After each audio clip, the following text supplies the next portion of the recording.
할렐루야. 우리 함께 기도하심으로 오늘 수요 예배를 시작하겠습니다. 사랑의 하나님 감사합니다.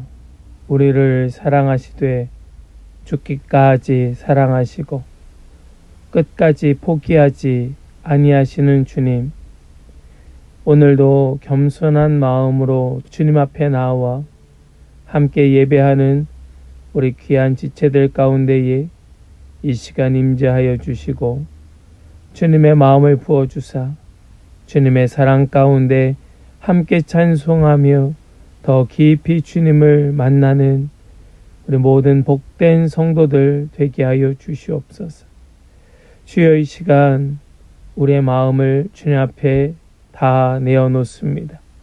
주님께서 주님의 손을 얹어주시고 우리를 새롭게 하여 주시고 우리의 모든 삶이 주님과 함께 동행하는 삶 되도록 이 시간 주님의 은혜와 성령의 충만함으로 주님께서 친히 역사하여 주시옵소서. 믿고 감사드리며 모든 영광 주님께 올려드리며 우리 주 예수 그리스도의 거룩하신 이름으로 기도하옵나이다. 아멘. 우리 다 함께 찬송가 15장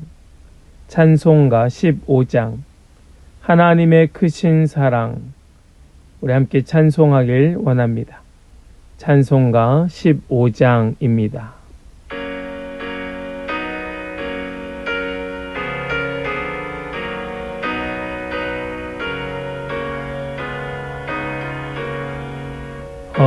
하나님의 크신 사랑 하늘에서 내리사 우리 맘에 항상 계셔 온전하게 하소서.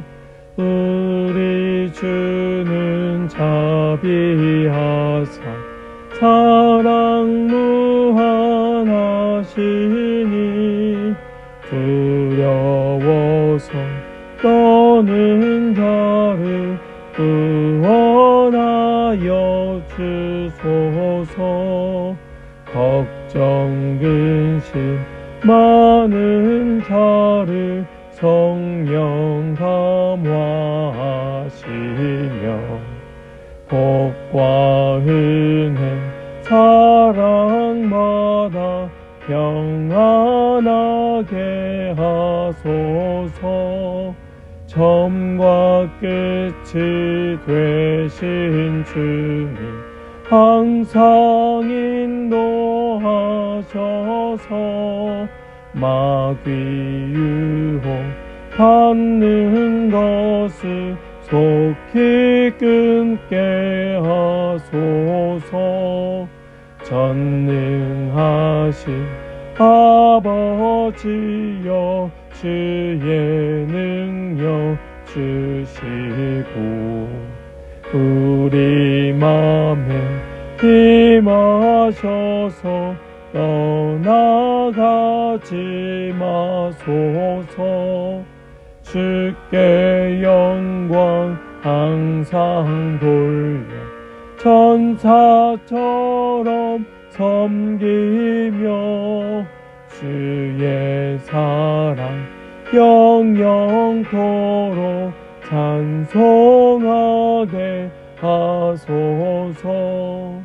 우리들이 거듭나서 흠이 없게 하시고 주의 크신 구원마다 온전하게 하소서. 영광에서 영광으로 천국까지 이르러 크신 사랑 감격하여 경배하게 하소서. 아멘. 오늘 우리에게 주시는 하나님의 말씀은 고린도전서 12장 28절로 31절까지의 말씀입니다. 고린도전서 12장 28절로 31절입니다. 하나님께서 교회 안에 몇몇 일꾼을 세우셨습니다. 그들은 첫째는 사도요, 둘째는 예언자요, 셋째는 교사요, 다음은 기적을 행하는 사람이요, 다음은 병 고치는 은사를 받은 사람이요, 남을 도와주는 사람이요, 관리하는 사람이요, 여러 가지 방언으로 말하는 사람입니다. 그러니 모두가 사도이겠습니까?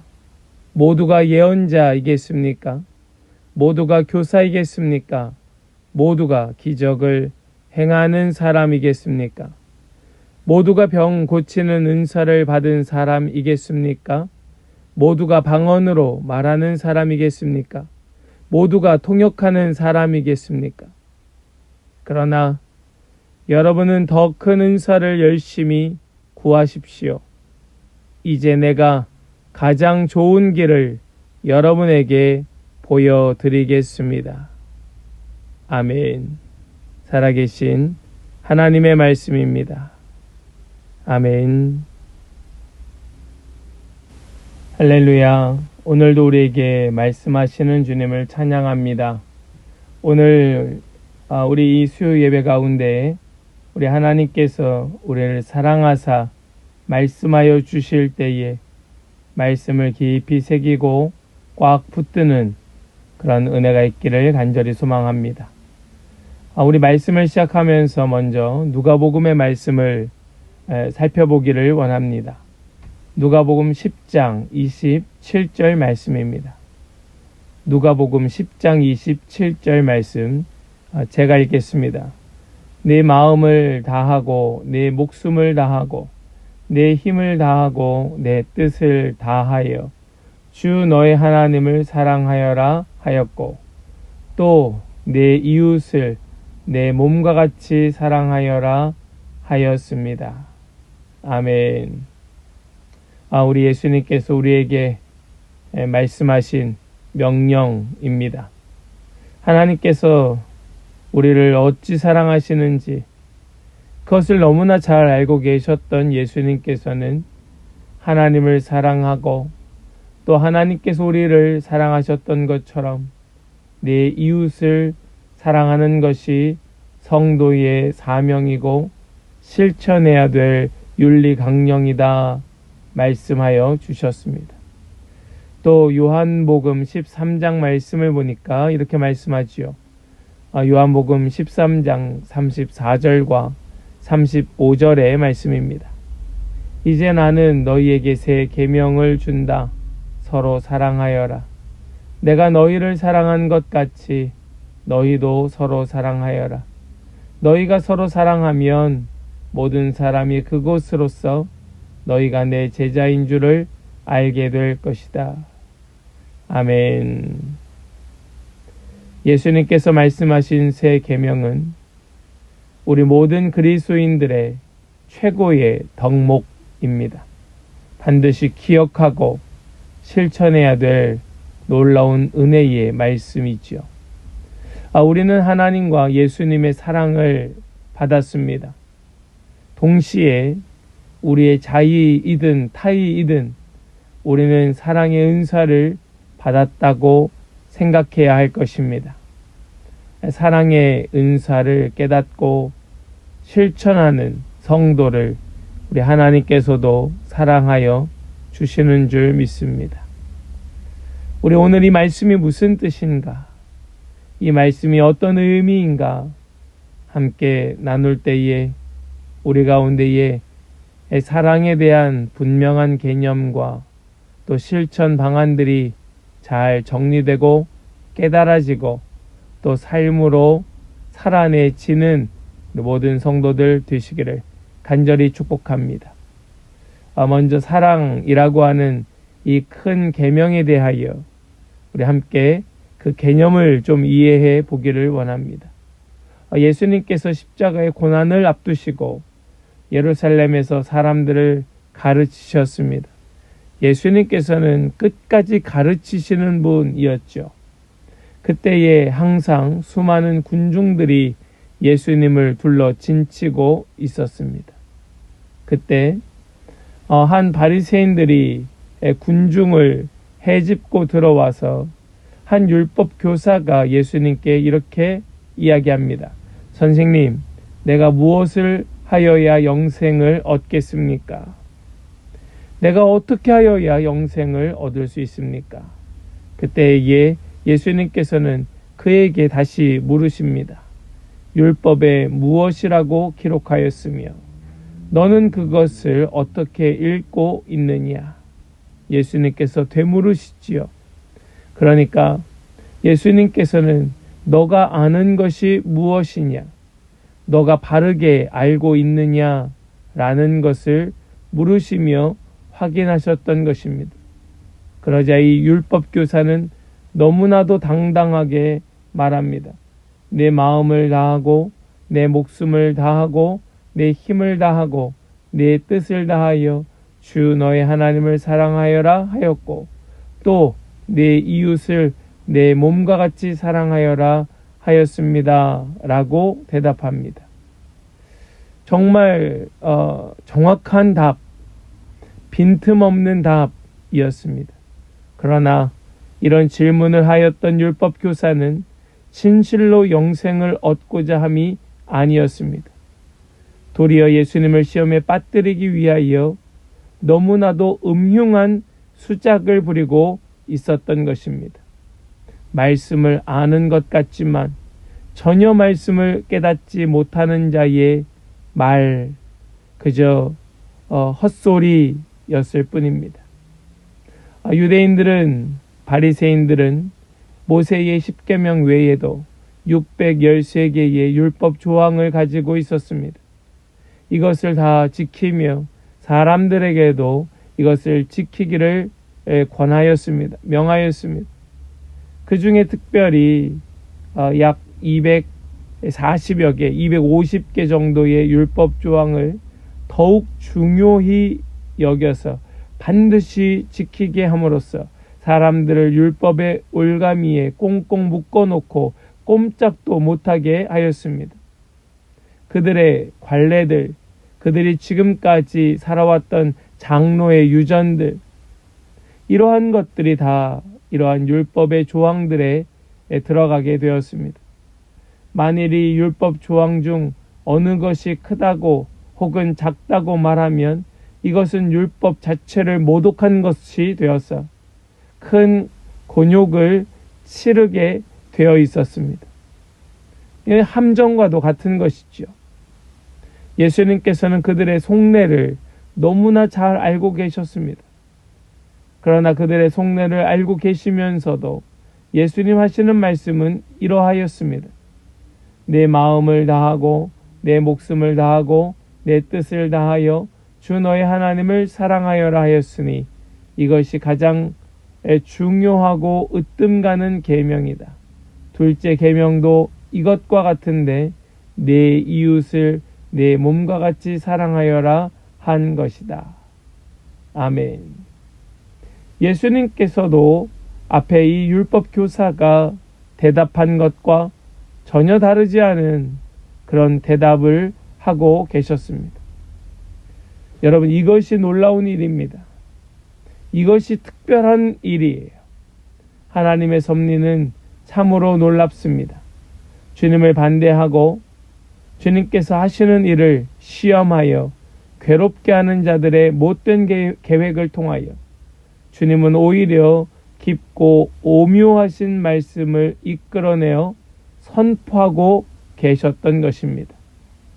바리새인들과 교사들, 율법 교사들, 예수님을 시험하려고 질문을 하지 않았더라면, 그들이 예수님 앞에 나와 예수님을 시험하려 하지 아니하였더라면 우리는 어쩌면 이토록 놀라운 말씀을 듣지 못하였을지도 모릅니다.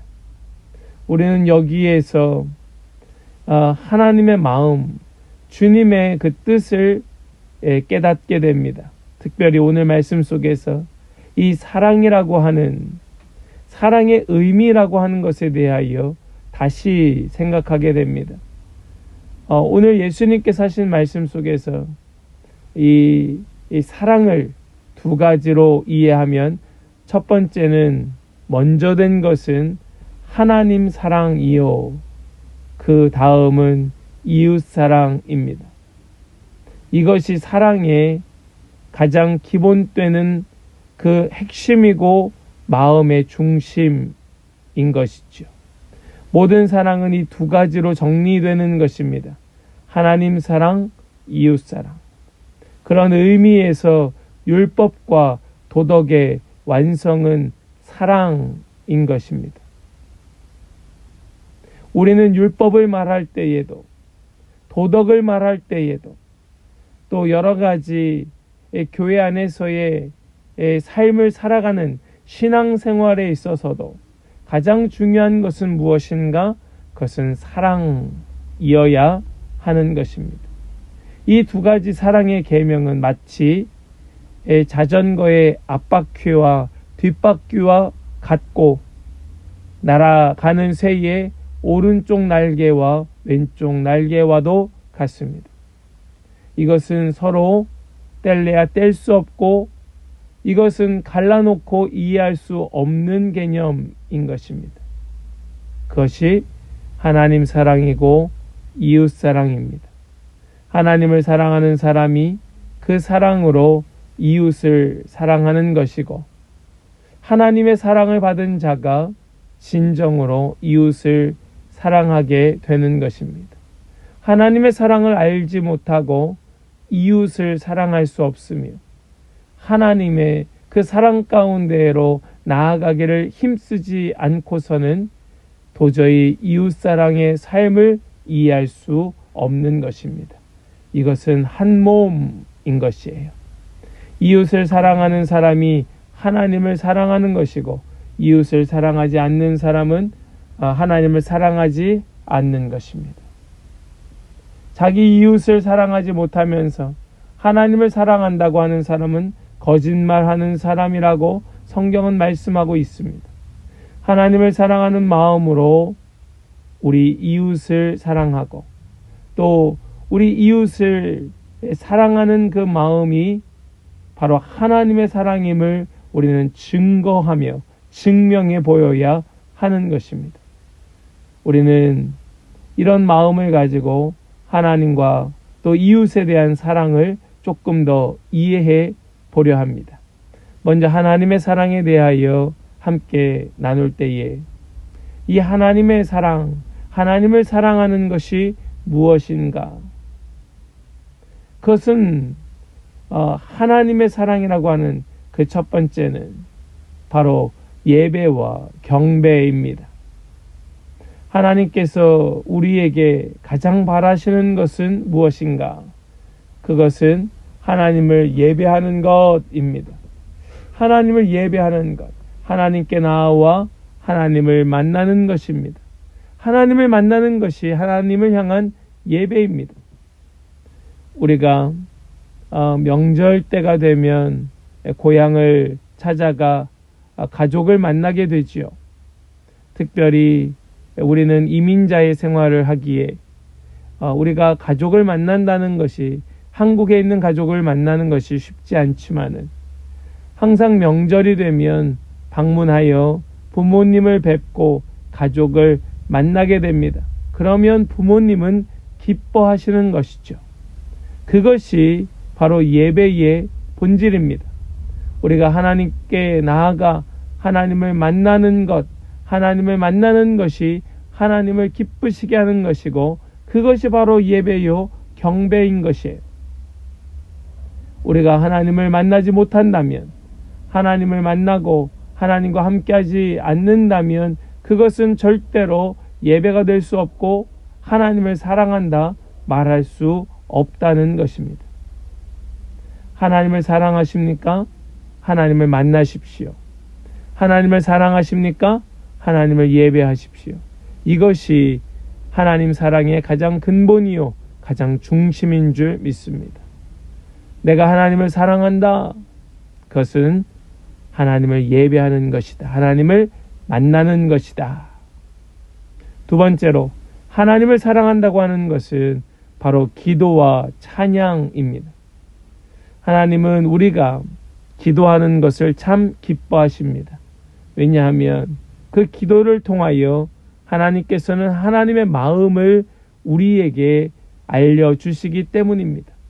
기도란 하나님께서 하나님의 마음을 우리에게 부어주시는 것, 이것이 기도의 핵심입니다.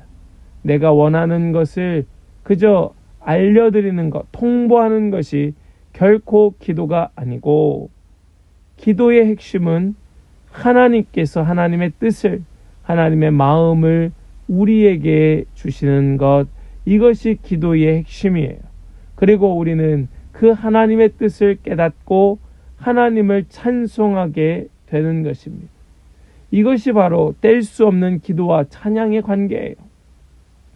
우리는 교회에서 예배 가운데에 찬송하면서 기도하고 기도하며 찬송합니다. 우리는 기도와 찬송을 반복하여 그 앞뒤를 채워서 함께 기도하기도 하고 찬송하기도 하고 찬송하며 기도하며 우린 이렇게 계속해서 그 조합을 맞춰갑니다. 왜요? 우리는 기도 가운데에 하나님의 마음을 깨닫게 되고 하나님의 마음을 느끼게 되면서 또 찬양으로 고백하며 올려드리게 되고 또 우리 찬양 가운데 주시는 은혜에 감격하여 또다시 기도 가운데로 더 깊이 들어가게 되는 것입니다. 여러분, 우리는 더 기도해야 할 것입니다. 더 영적으로 깊은 하나님과의 소통이 일어나야 할 것입니다. 이것이 바로 하나님 사랑의 증거이기 때문입니다. 하나님을 사랑하십니까? 정말로 그렇습니까? 내가 기도하고 찬양하고 있는가? 나의 기도와 찬양이 하나님 앞에 끊이지 않고 있는가? 여러분, 꼭 확인함으로써 정말 사랑이 무엇인지를 깨닫는 그런 은혜가 있기를 간절히 소망합니다. 세 번째는요, 하나님 사랑의 이 세 번째는 바로 하나님을 향한 헌신과 섬김입니다. 하나님께서도 우리를 사랑하사 아낌없이 독생자 예수를 우리에게 주셨습니다. 예수님을 우리에게 주신 것이 우리를 향한 하나님의 헌신이셨습니다. 우리는 이 사랑을 받은 자예요. 하나님께서 우리를 사랑하시는 증거로 우리를 섬겨주시며 우리를 위하여 헌신하셨으니 우리는 그 사랑이 마땅한 줄 알고 하나님을 향하여 우리의 몸을 드리고 우리의 삶을 드리는 것입니다. 정말로 하나님을 사랑하십니까? 헌신하십시오.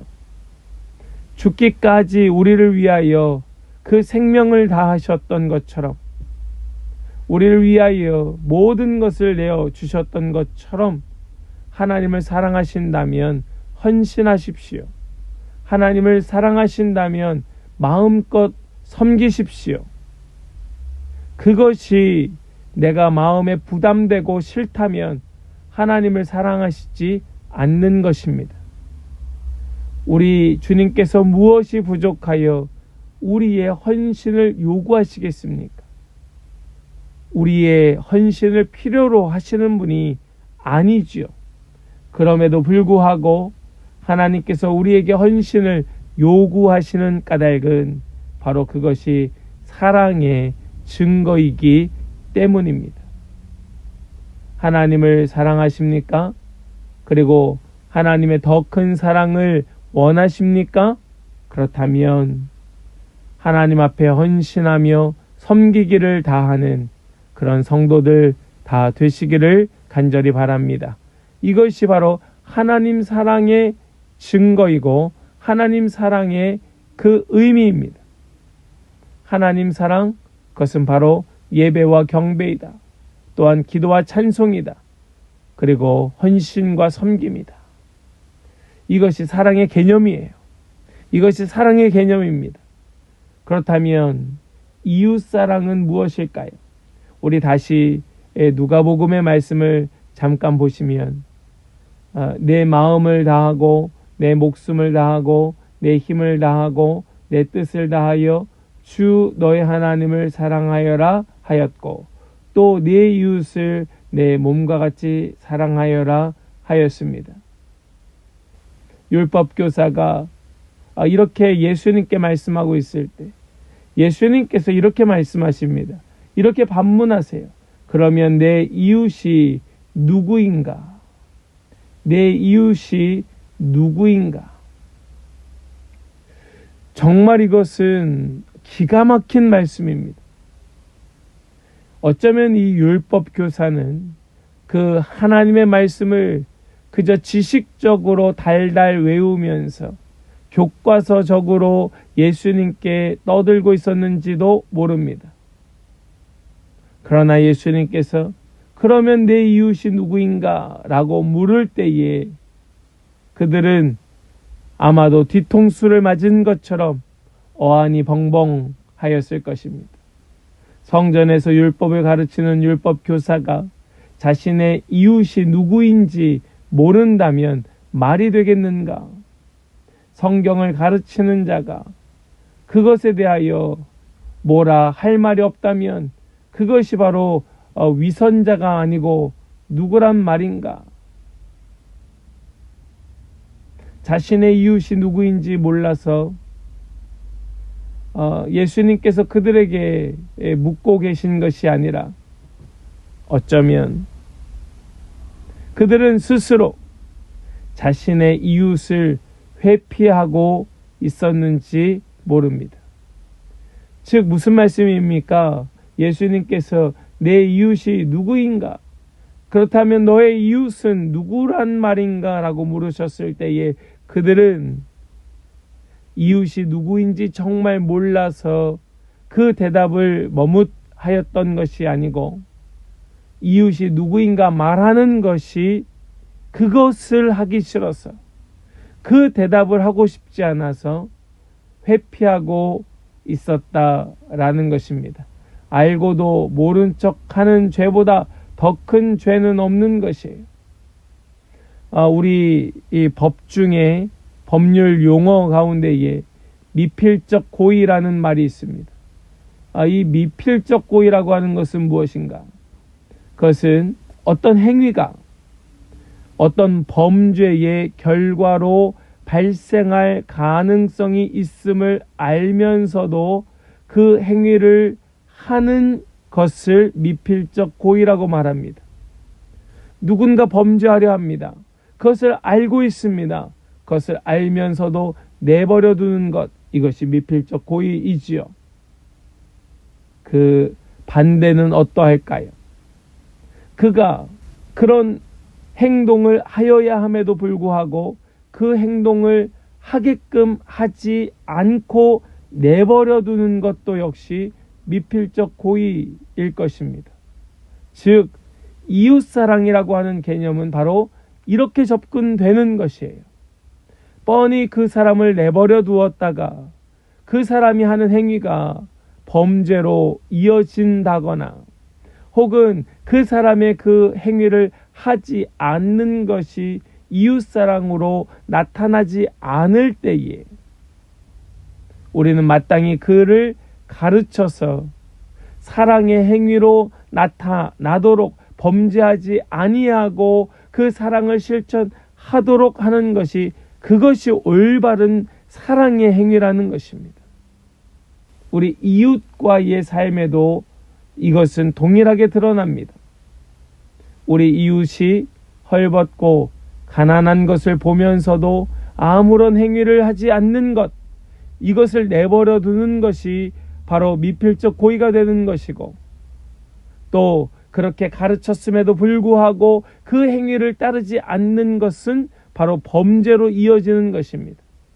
그러므로 사랑하는 성도 여러분, 우리 주변의 이웃들의 그 고통에 눈 감지 마시고 그들의 가난하고 헐벗고 배고픈 것을 보면서도 모르는 척하지 마시고 그런 모습들을 볼 때마다 그들을 가까이 하여 그들에게 두 손을 뻗어 사랑으로 헌신하는 그러한 사랑의 사람들이 되실 수 있기를 간절히 소망합니다. 가난한 이웃을 보면서도 궁색하게 그저 지나간다면 그는 전혀 하나님의 사랑을 모르는 것이고 또한 이웃에 대한 사랑 또한 알지 못하는 것입니다. 오늘 본문으로 돌아가서 말씀을 좀 더 나누기를 원합니다. 우리는 오늘 말씀 고린도서의 말씀을 함께 읽었습니다. 사도 바울이 개척한 교회입니다. 그러나 혼란스럽고 굉장히 시끄러운 교회였습니다. 교인들은 네 개의 분파로 파쟁을 일삼고 있었고 각종 은사들 때문에 조용할 날이 없었습니다. 고린도 교회에 정말로 필요한 것이 무엇일까? 그것은 협동과 어울림 그리고 사랑이었습니다. 그래서 사도 바울은 이렇게 말씀합니다. 하나님께서 교회 안에 몇몇 일꾼을 세우셨습니다. 그들은 첫째는 사도요, 둘째는 예언자요, 셋째는 교사요, 다음은 기적을 행하는 사람이요, 다음은 병 고치는 은사를 받은 사람이요, 남을 도와주는 사람이요, 관리하는 사람이요, 여러 가지 방언으로 말하는 사람입니다. 교회에서 제각각 맡은 역할이 있습니다. 해야 할 사명이 있습니다. 사도도 있고 선지자도 있고 교사도 있고 또 기적을 행하는 사람도 있고 병 고치는 사람도 있습니다. 남을 도와주는 사람도 있고 관리하는 사람도 있고 여러 가지 방언을 말하는 자도 있습니다. 그런데 사도 바울은 그 다음 절에서 이렇게 말씀합니다. 그러니 모두가 사도이겠습니까? 모두가 예언자이겠습니까? 모두가 교사이겠습니까? 모두가 기적을 행하는 사람이겠습니까? 모두가 병 고치는 은사를 받은 사람이겠습니까? 모두가 방언으로 말하는 사람이겠습니까? 모두가 통역하는 사람이겠습니까? 무슨 말입니까? 이것은 각각의 맡은 사명이 있고 은사가 있으니 교만하지 말라는 말씀입니다. 겸손하라는 것이에요. 자기가 해야 될 역할을 괜히 교만하여 뛰어넘지 말라는 것입니다. 그러면서 오늘 마지막 말씀에서 정말로 중요한 말씀을 하고 있습니다. 31절 말씀을 보니까 그러나 여러분은 더 큰 은사를 열심히 구하십시오 라고 말씀합니다. 더 큰 은사가 무엇이겠습니까? 네, 그것이 바로 사랑입니다. 사랑보다 더 큰 은사는 없습니다. 사도도 좋고 예언자도 좋고 교사도 좋고 능력을 행하는 그런 은사도 좋고 병 고치는 은사도 좋고 방언을 말하고 통역하는 은사도 좋지만 사랑의 은사보다 더 좋을 수는 없습니다. 성령이 모든 은사를 이끌듯이 사랑은 모든 은사를 초월하는 것입니다. 은사를 비교한다는 것 자체가 어쩌면 비교할 만한 것이 아니겠지만은 그럼에도 사랑은 그 중에 가장 좋은 것이라 말할 수 있습니다. 고린도전서 13장 13절 우리가 잘 아는 말씀이지요. 그러므로 믿음, 소망, 사랑 이 세 가지는 항상 있을 것인데 그 가운데서 으뜸은 사랑입니다. 그러므로 믿음, 소망, 사랑 이 세 가지는 항상 있을 것인데 그 가운데 으뜸은 사랑입니다. 여러분, 우리가 이것을 기억하길 원합니다. 이 말씀을 기억하길 원해요. 믿음은 구원의 열쇠입니다. 믿음은 천국에 들어가는 어떤 입장권 티켓과도 같을 거예요. 믿음은 모든 것을 이길 수 있는 능력입니다. 믿음은 승리의 비결입니다. 소망이라고 하는 것은 우리 그리스도인들의 삶의 원동력입니다. 아무리 어렵고 핍박이 있고 박해가 있어도 소망으로 견디는 것입니다. 소망은 우리의 마음의 불과 같습니다. 그 불로 저 높은 곳을 바라보게 하는 그 길을 비추는 것입니다. 그러나 그 중에 제일은 사랑이라 말씀합니다. 이것이 최고치라 말씀하는 것입니다. 우리 사랑에 대하여 바르게 개념을 가지고 바르게 이해하여서 하나님을 사랑하고 또 더불어 이웃을 사랑하는, 그러므로 인하여 사랑으로 살아가는, 사랑의 은사를 가지고 사랑으로 살아가는 우리 모든 성도들 다 되시기를 주님의 이름으로 간절히 축복합니다. 아멘. 기도합니다. 하나님 감사합니다. 하나님 오늘 주신 이 말씀을 통하여서 사랑에 대하여 다시 한번 생각하고 바른 사랑이 무엇인가를 우리가 깨닫고 기억하게 하여 주심을 감사합니다. 우리 이 말씀을 잘 이해하여서 말씀을 왜곡하거나 변질하지 말고 또 교만하여 함부로 살아가는 것이 아니고 겸손하게 정말로 하나님의 말씀 뜻 구하며 그렇게 끝까지 복의 길을 걸어가는 우리 귀한 모든 성도들 되게 하여 주시옵소서. 믿고 의탁드리며 모든 영광 주님께 올려드리며 우리 주 예수 그리스도의 이름으로 기도하옵나이다. 아멘. 이제는 우리를 위하여 이 땅에 오시고 우리에게 생명 주신 예수 그리스도의 그 은혜와 하나님 아버지의 크고 놀라우신 사랑과 성령 하나님의 교통하심이 오늘 주신 말씀 붙들고 더 큰 은사, 사랑의 은사를 사모하며 그 사랑 머릿속이 아닌 삶으로 살아내기를 소망하고 결단하는 우리 모든 성도들 그 머리 위에 각 가정과 모든 삶의 터전 위에 우리 사랑하는 한빛교회 위에 이 땅의 모든 주님의 백성들 위에 이제로부터 영원토록 함께 하시기를 간절히 축원하옵나이다. 아멘.